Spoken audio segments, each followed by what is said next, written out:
I'm calling the meeting to order at 6:02 p.m. If everyone would join me in the pledge of allegiance and a moment of silence.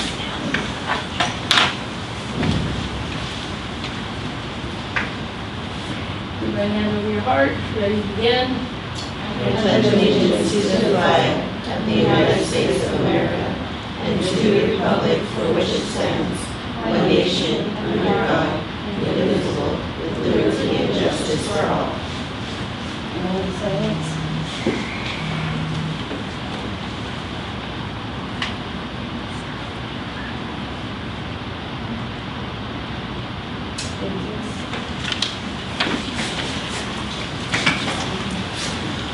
Do we have anybody here for oral communications? Yes. Mario.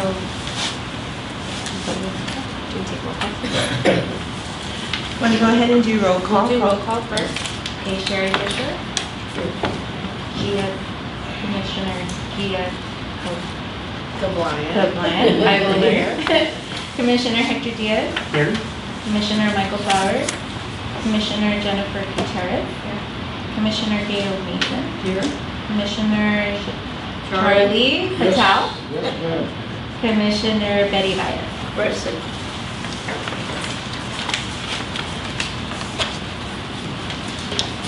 And oral communication, we have one speaker. Call his name. Mario Savalvaro. Yes, I was coming up to the traffic. Thank you.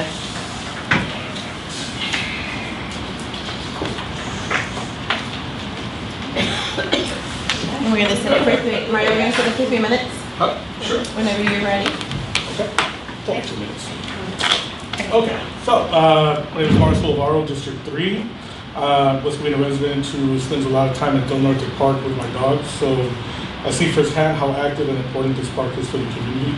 I want to start by noting that no agenda was published for the special meeting, so it's kind of hard to gauge where you guys are at with this project. Still, having attended many of the town halls and developer-led meetings about the Del Norte project, I wanted to share some background and a few suggestions. To understand how we got here, this 282-unit proposal, actually, time is fine.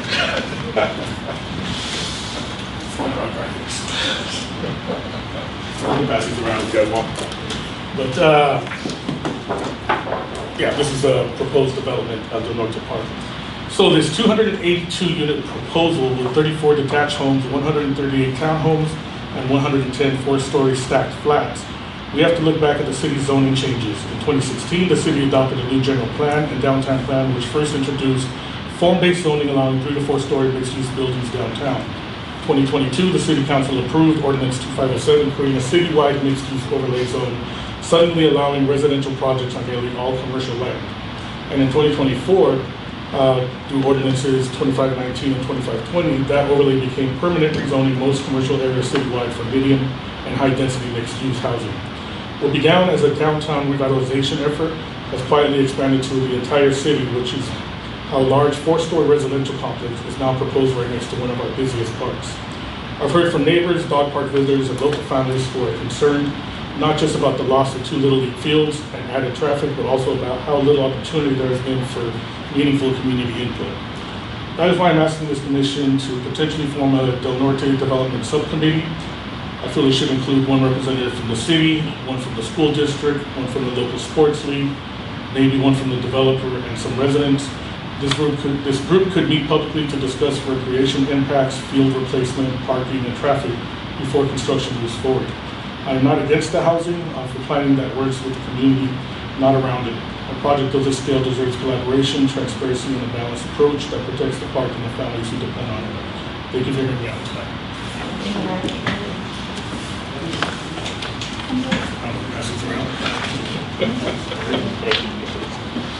So thank you all for coming in for this special meeting tonight. Per the new business, we had 2 items on the agenda. One is the Parks Master Plan Focus Group discussion, and we actually have Kristen Schnell with RJM Design Group that's going to be providing us with an update. in regards to where we're at with the parks master plan currently and what that's forecasted to look like in the near future as we lead into the end of the year and into the new year, and open to any questions after her presentation. Unfortunately, I do not know what the status is with Meritage Group Improvement Project at Del Norte, so I'm trying to get that from our Assistant City Manager, Roxanne Lerma, at this time. So we're gonna go ahead and start with number 1, and at this time, I'd like to introduce Kristen once again with RJM Design Group.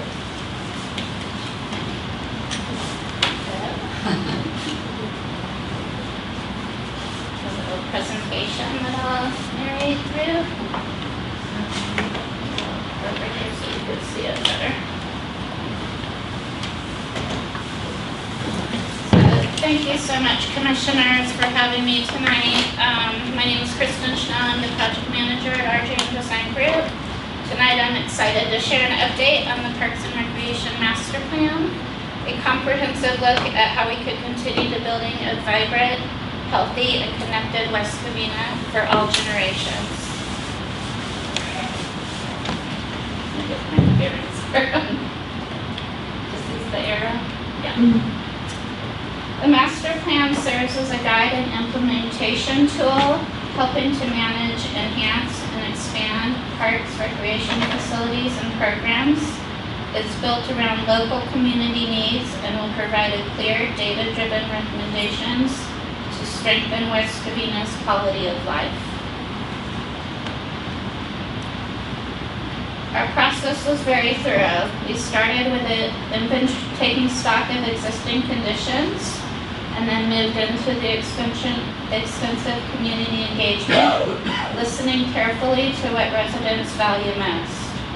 From there, we will conduct a needs assessment and develop actionable recommendations and funding strategies. This timeline shows the flow of the project from early research and data collection started in March throughout our community outreach effort. We launched a project website. We had 3 workshops, community-wide multimodal survey. The city had a table at the pop-up events, the 4th of July Spectacular, summer concerts, and the Superman Festival to engage the community and let them know they could go on the website and provide their feedback at any time. We also had a sports organization survey with all the leagues in the city to look at the use of all the sports fields. And the city's conducting a youth survey with the middle school and high schools coming up that will wrap up the outreach process. And we're right here at this community meeting here, our commission meeting. And then we'll be developing the report November, December, and we'll be coming back to, you'll be provided the report, and we'll be coming back to you, commissioners, to get your input on the report as well before we go to council.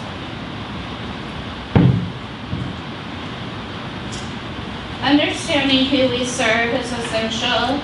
The community profile looks at population trends, age demographics, and other key characteristics that shape how we plan recreation and open space in West Covina. We inventoried every park and recreation facility from Del Norte Park, Friendship Park, Cameron Park Community Center, and the Sportsplex. This gave us a complete picture of what assets are currently available and how are they distributed throughout the city.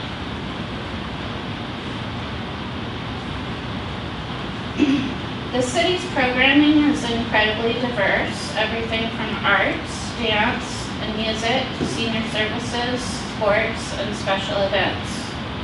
This range really highlights how Parks and Recreation touches every segment of the community. Major strength of our plan is the community outreach and listening to the residents. We conducted stakeholder interviews, a statistically valid community-wide multimodal survey. We had 3 in-person workshops followed up by the online video and online survey. and the project website, which provided 24/7 updates, and also there's a feedback button on the website that anyone could provide their feedback. It's open-ended.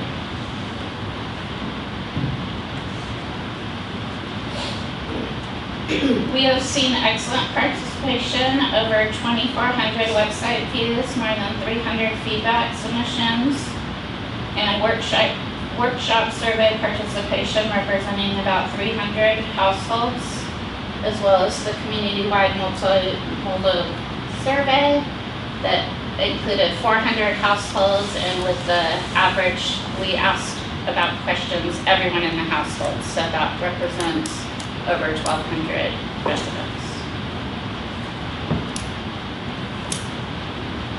These maps represent the distribution of the survey participants, and it's important that we hear from everyone in the city, not just a segment. So this is showing very representative of the whole city. We got really good data.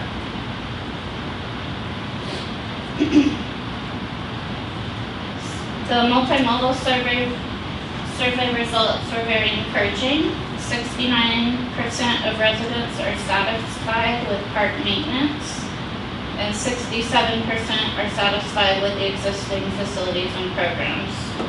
We also learned that 71% of residents get their parks information online and on the city website, highlighting how important it is to keep our digital communication strong. And with your new website, that's right in line with these goals. Some of the results from the multimodal survey, residents were asked what new programs or events they'd like to see expanded and added. Popular themes included community events, fitness opportunities, and intergenerational activities that bring families together. When asked about facilities, residents expressed interest in improving shade areas, restrooms, walking paths, and sports amenities, as well as adding new recreation spaces when available, where possible.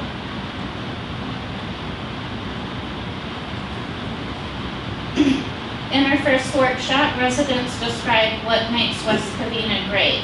Things like community pride, safety, and open space were mentioned. We also discussed challenges such as maintenance needs and aging facilities.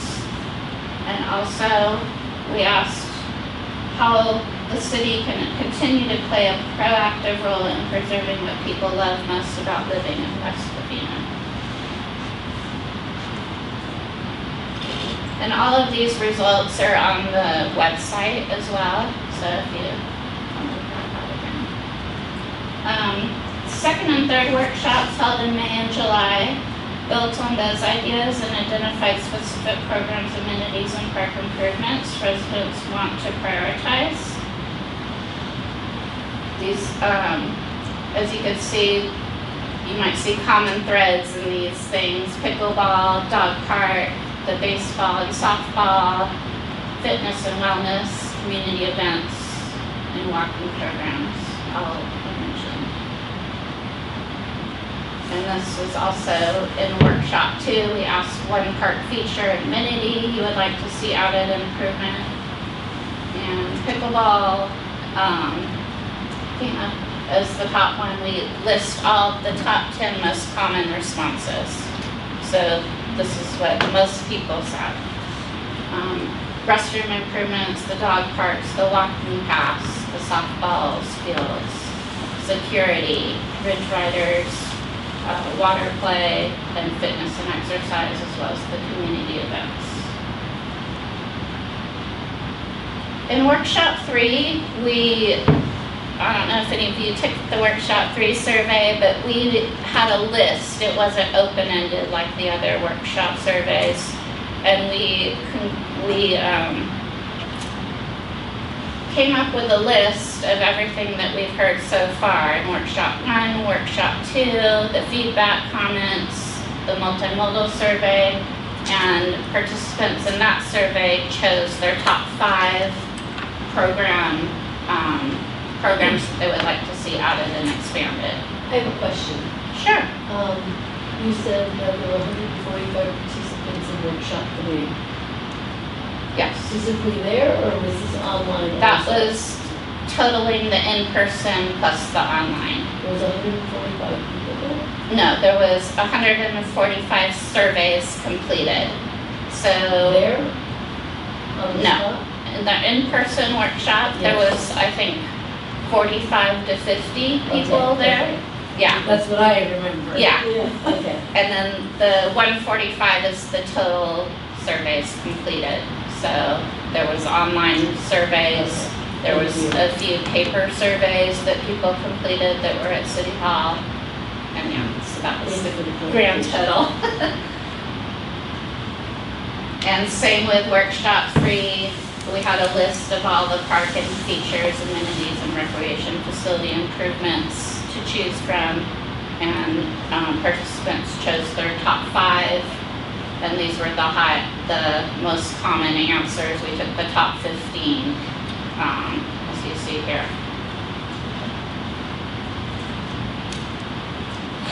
The project website continues to remain active. It's westcovinaparksmasterplan.com, and that's the QR code that goes to the website. And on the website, we have the feedback survey that will remain open throughout to the end of the project. And as we get those comments, we put those into the outreach. And then, like I said, we're finishing up the outreach with that youth survey that will be done by the school, the feedback, comments, and the sports organization surveys to come up with the community needs assessment. And then we'll go into the recommendations and develop the report, and by the end of the year, and then we'll be coming back to you with the final report. And then tonight, too, I would like to receive your thoughts and comments that I'll take notes on, and then we're gonna include those also in the outreach effort. Are there any questions? Yeah, how many can land? I'm sorry? How many How many? acres land? I'm sorry. How many acres parks is Oh, land? how many acres of parks? I don't have that in front of me, but I think it's 190 acres, and it's about 4 acres per 1,000. Any room to look at small lakes and ponds? A lake or pond? Lakes. Um, Is that what you think we need? Well, it's crowded on a 4 lake, you go around walking, possibly. Yeah. You have to really to the park also. Well, there's lots of undeveloped at Gulfster. There might be opportunities there, but first we have to come up with the top needs, and then we look where those needs might fit. What land's available, or what parks can be improved or expanded. Any other questions? Yeah, on this, on the plan that you have right now, how Yes, many parks are you including into it? we have the 16 parks here. Go back to that slide. So the inventory includes the 16 parks that are listed here. Can you read them for me? Yes. Because I can't see. Yes. Aroma Parquet, the pocket parks, there's 2, Aroma Parquet and California Parquet. The neighborhood parks are Del Norte Park, Friendship Park, Gingrich Park, Orangewood Park, Palmview Park, Walmarado Park, and Woodgrove Park. And the community parks, Cameron Park, Cortez Park, and Shadow Oak Park. The wilderness parks, Gulfster Wilderness Park, Heritage Park, and the specialized facilities, which are Ridge Riders Maverick Park and the West Covina Sportsplex. What happened to the one on, And then we also have the facilities, which are Cameron Park Community Center, Cortez Park Community and Senior Center, Gulfster Wilderness Park Nature Center, Palm View Center for Adaptive Recreation, Orangewood Hockey Rink, Shadow Oak Community Center, the Taylor House at Heritage Park, and the West Covina Sportsplex Multipurpose Pavilion. Do you have an idea what they're going to do to improve the Gallister Park? Simply, I'm asking those questions because Yeah. I once had a fire. And I wanted to know what has happened, what transpired after that. Well, on like- Gallister Park. So right now, we don't have our recommendations because we're still finishing up the outreach. But once we have the outreach completed, one of the things people seem to want are walking trails. So there might be some trail improvements recommended there. Have you invited the families that live around Gallister Park? Like up on the South Hills, like Aroma, Francisquito, those areas, have they been invited to participate in any of this meeting Yes. for the Gallister Park? Yeah, the whole community is invited to all the meetings.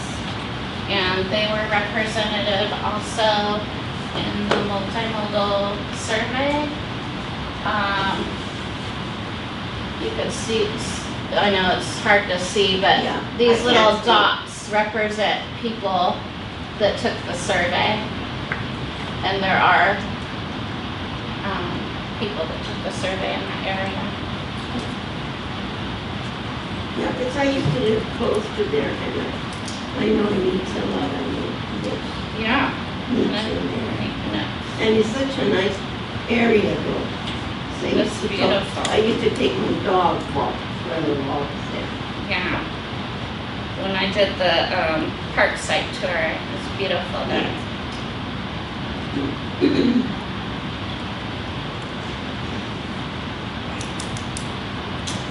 Are there any other questions for her? Well, in one of the workshops that I attended, the people there that were pushing for pickleball didn't live in this area. And the reason I know that is because I asked them, what are you doing here?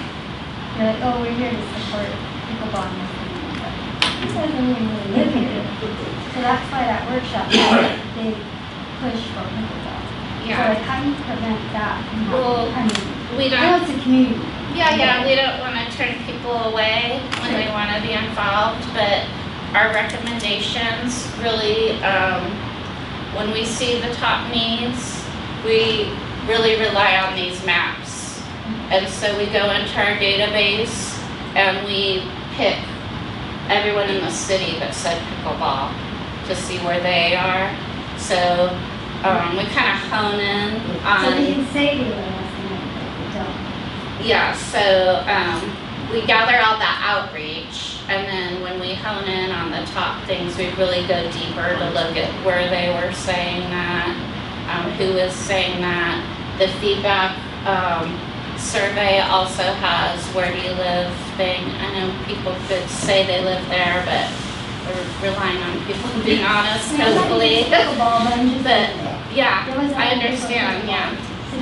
There was a big push at a couple of them. Mhm. And that's- Video game. That's a good point too, because when we do our community needs assessment, we look at the different modes.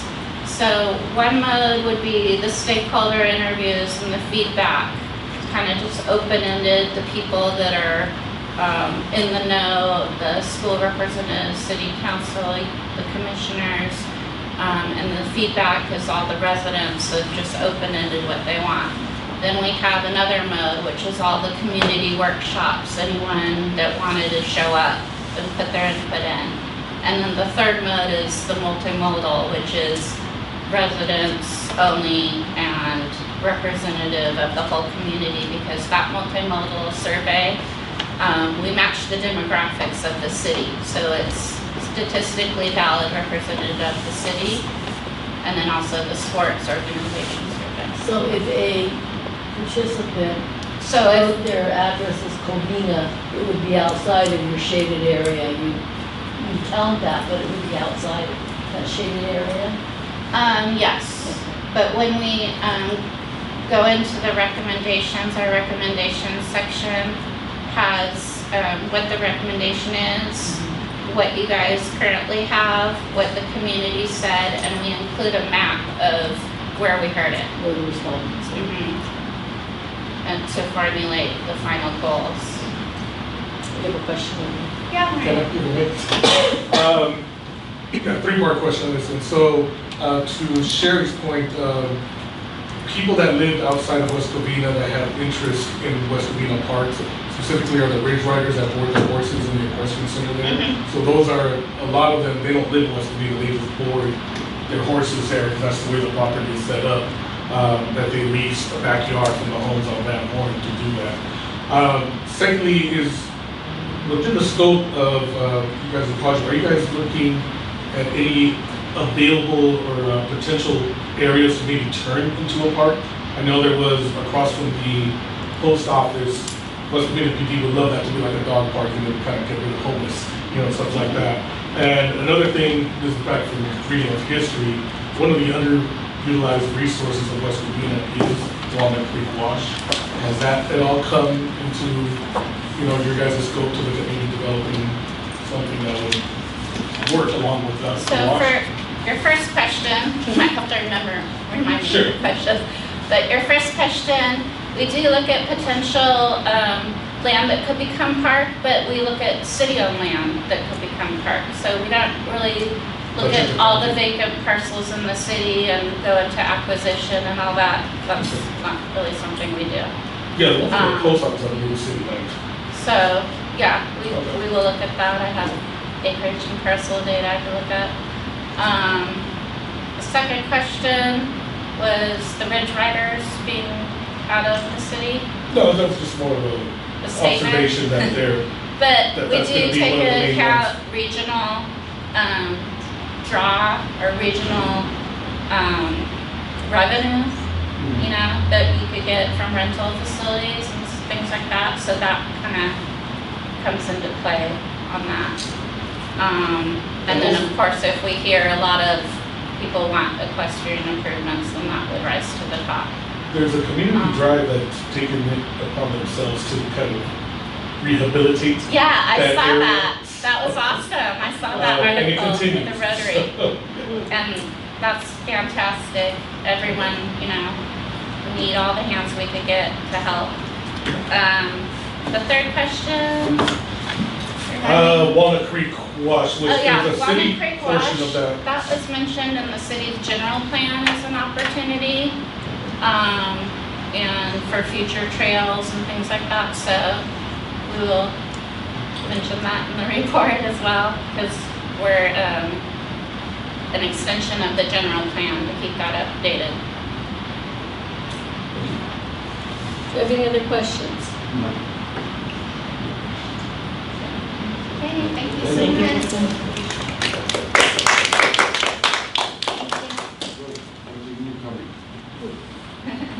Okay, item number 2, new business. Susie? So, Is there not our assistant, here? our assistant city manager messaged that, she was attempting to get hold of Meritage, but it looks like we may need to reschedule the item for a future date, since they are not here at the moment. And is that the So that's the developers? developers, yes. So, I apologize if they're not here.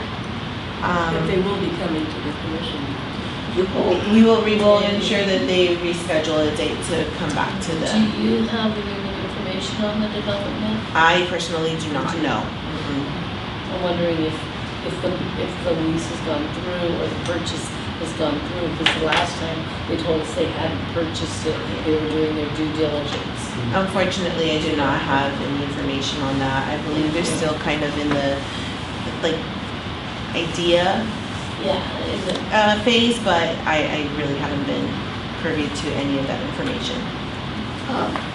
Susan, I went to the meeting where the developers were there to present the plan. And I know there's a need for housing, but that they have, it's I don't know if they have to, the parking is horrible. Think about the parking that they have there.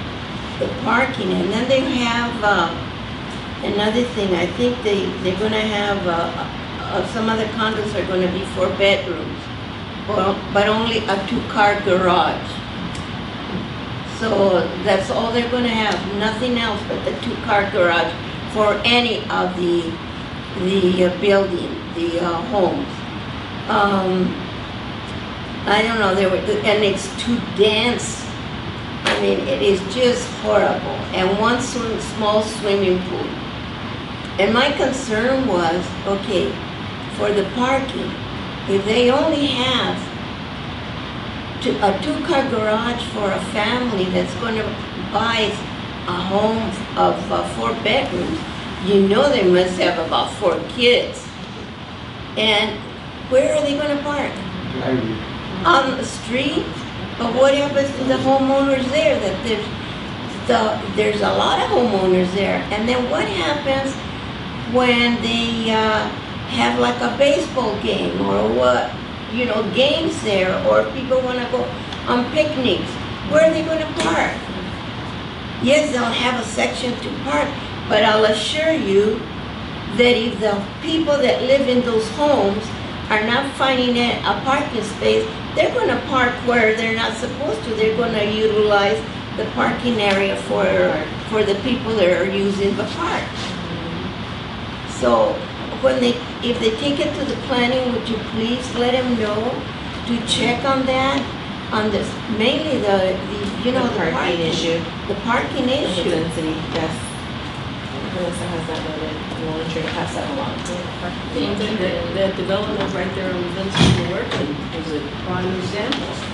There's cars parked all the way down Working now. I mean, on the east side, and it's ridiculous. And then they're 5, I think they said 5-story. Four. 4? Yeah, yes.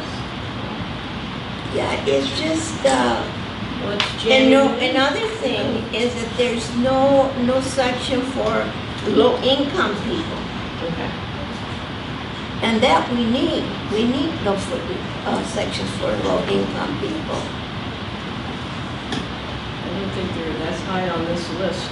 No, they don't have anything. Oh, they don't? No. Oh, No. okay, I was gonna say, I don't think. They don't have anything for low-income.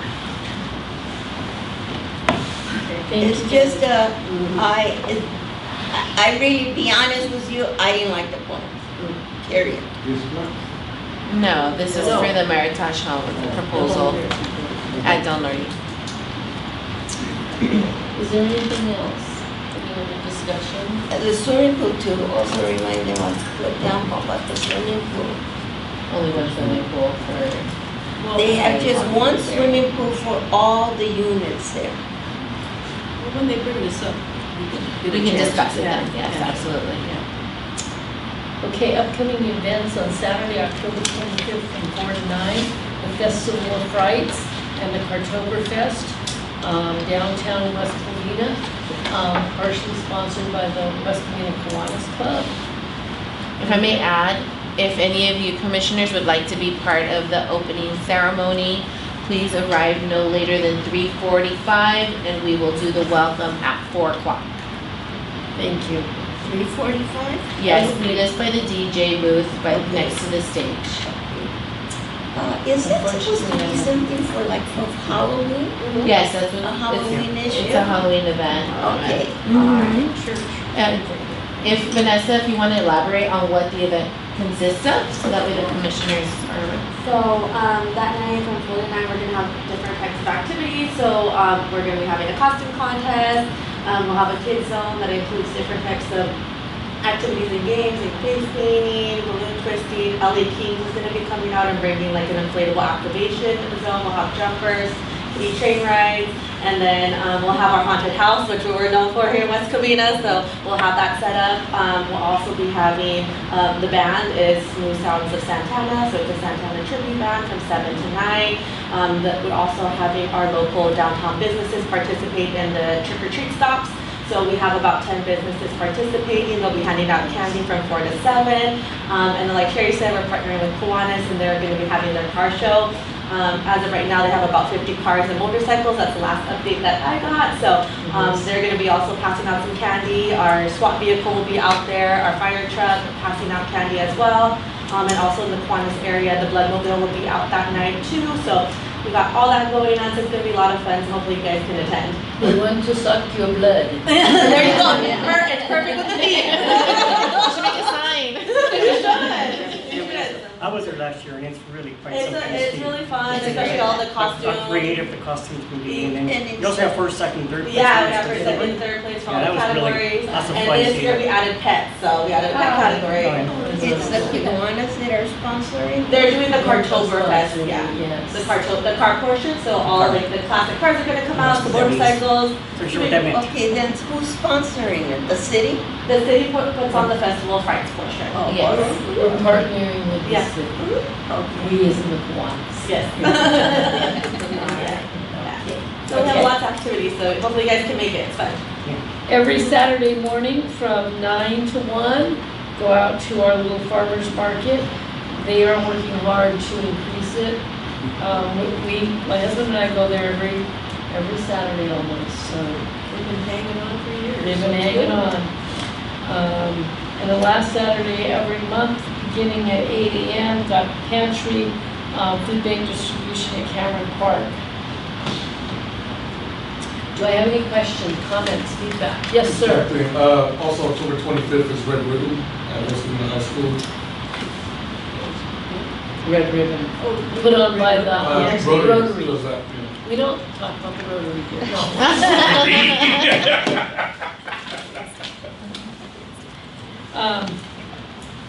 And then since we are not gonna meet before the end of the year, we also have our Veterans Day event on Veterans Day. On Which will be Tuesday. held, yes, which will be held here in the courtyard.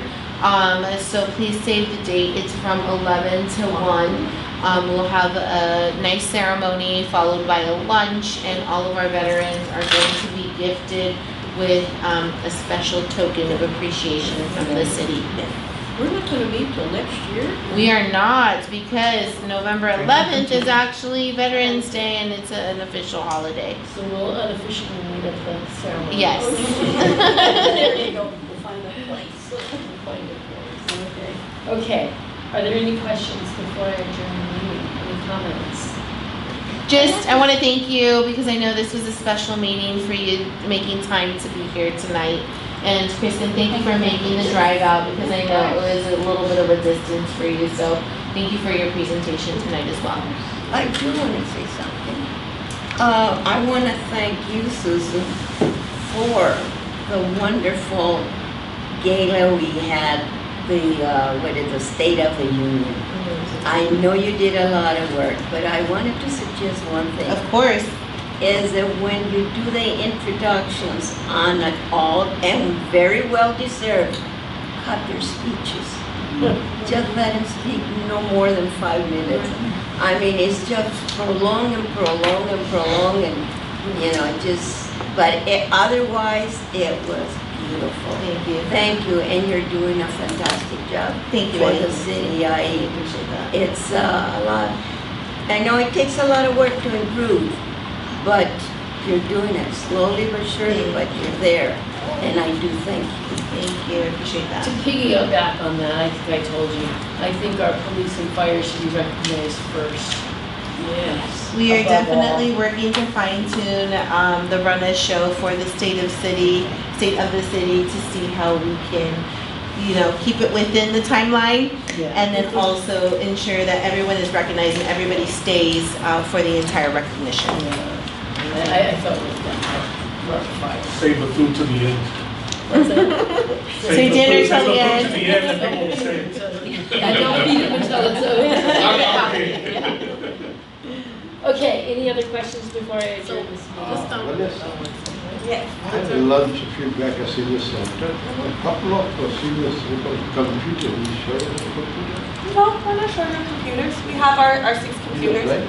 So we have a computer lab at the senior center, and there's 6 computers there. Uh-huh. They have to check in and out at the front counter for security purposes. Yes. Second thing came in, go to the camera inside, I think the required camera. From, as far as I know, we do not have cameras inside the No, we facility. don't have- I don't think that. No. No. Yeah. I thought that was a great program, good lunch, we had.